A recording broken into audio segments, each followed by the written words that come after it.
Hi, and welcome to the Super Kext Bros channel. My name's Michelle, and I'm somewhat of a moron. Not just any kind of moron, I'm the impulsive kind of moron. You see, I used to love tactical shooters when I was younger, around 15 years ago. And I would play loads of Counter-Strike Source, 1.6 Source, and then CSGO as well, a little bit. And back then we didn't have matchmaking. It was all through IRC. We had to look on 3-on-3 or 5-on-5 channels to find matches. And it wasn't until my first local LAN party that I found out that I suck. Bye-bye went my dreams of becoming a pro like my big heroes, Heaton and Spawn from Ninjas in Pyjamas. And so it was then that I decided I would pursue other gaming endeavors. And that's when I, like so many others before me, fell into the MMO trap. A few weeks ago I was playing one of those Modern Warfare free weekends with one of my friends who I used to play shooters with back in the day. And he mentioned a cool new game that was in beta at that point, which combined tactical shooter elements like those found in games like Counter-Strike with the ability-driven gameplay of games like Overwatch.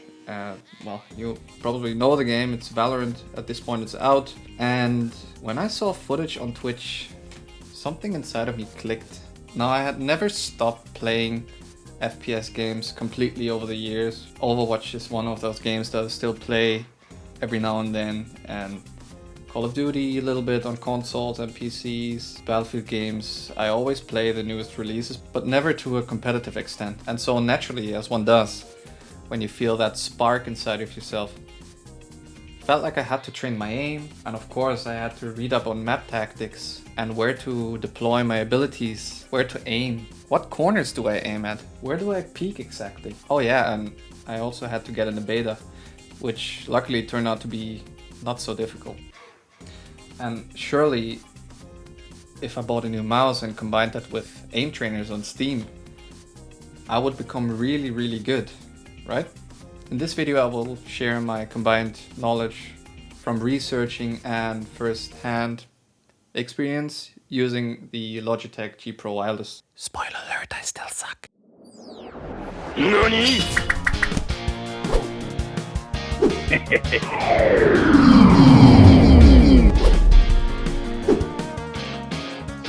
Super Kext Pros.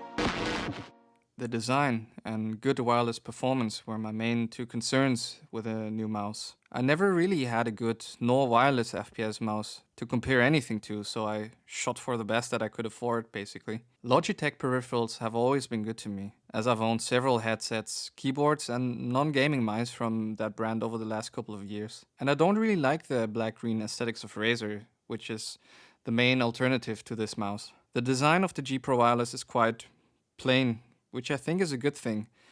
It's not super bulky, nor is it very long. The curvature of the mouse feels very natural and good in my hands, which aren't super small. I mainly play claw grip in shooters, or palm grip in more relaxed or MMO games. And for both, the mouse is comfortable to use for several hours. The mouse is made of hard matte plastic, which is smooth and soft to the touch. I read on Reddit that for some people the mouse is too slippery. Full disclosure, I sweat quite profusely, especially when I'm gaming, and even more so when I'm playing FPS games.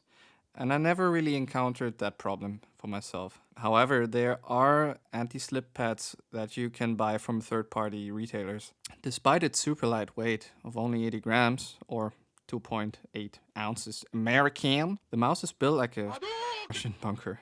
No creaking, zero flex, consistent clicking. I mean, what do you expect for a mouse that costs €140 or $165? Just a quick edit here. I read online that some people have problems with unintended double clicks. Again, I've never encountered this problem myself. Also, those posts seem to be from around early 2019, which is very close to when the mouse was released.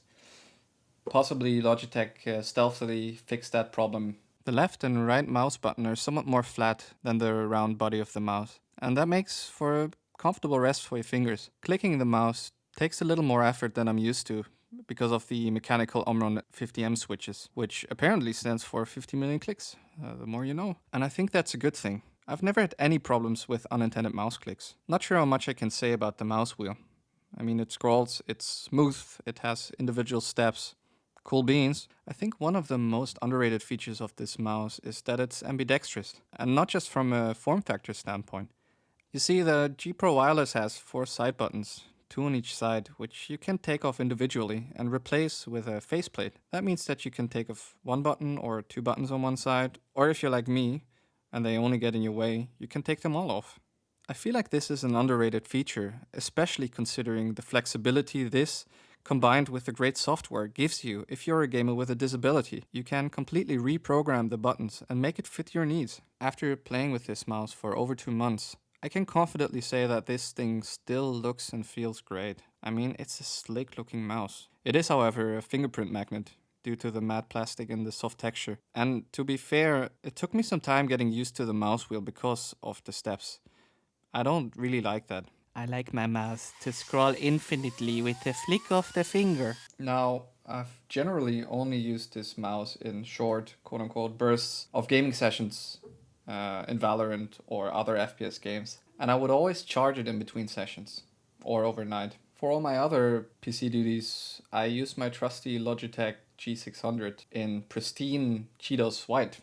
And because of that, I never ran into the issue of running out of juice. So all I can say for sure is that this mouse will last you a full day of gaming, basically. Looking at the software, turning all the bells and whistles on, like all the lights, tells me that it gives you around 60 hours of gaming. And if you turn all the stuff off, it says 65, so that's pretty good. The proprietary mini USB cable that comes with the mouse is the same they use on the PowerPlay wireless charging mousepad from Logitech. And yeah, those two are also compatible if you're into that kind of stuff. But because of the proprietary nature of the cable, the slot on the front of the mouse is therefore kind of narrow for mini USB cables. Some of them just don't fit. And so that means that you will probably have to have another cable lying on your desk, which for some people aesthetically is just not nice. Unfortunately, the mouse doesn't come with a charging station like the Razer Viper. But to be fair, that mouse is also even more expensive than the Logitech G Pro Wireless. As far as connectivity goes, I only ever really use it with the included dongle that's inside the bottom of the mouse. The package also includes an adapter that you can plug your USB cable and dongle into, so you can leave the receiver on the desk.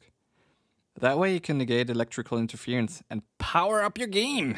However, if you forget to charge your mouse and you need to charge it badly, you can also use it wired. Or if you want to use the mouse on your iPad, or other non-traditional USB port devices, you can connect via Bluetooth. I also want to spend some time going over the software. That is, in my opinion, almost equally as important as the mouse itself. In my research, this was one of the topics that didn't get much attention, but I feel that Logitech has done a really good job with the G-Hub software. Despite all the negative stuff I've read about it online, I really like it. When I got the mouse, I was somewhat confused because of different softwares that were available for download. Maybe I'm even more of a moron than I thought, but searching for Logitech mouse software on Google doesn't give you the right software. After trying to get the mouse to work in Logitech options, I found a Reddit post which told me to download G-Hub, which worked without any further bumps in the road. And I have to say I really like the software. The first screen gives you an overview of all your connected, supported Logitech peripherals, as well as a battery indicator for the peripherals that are wireless.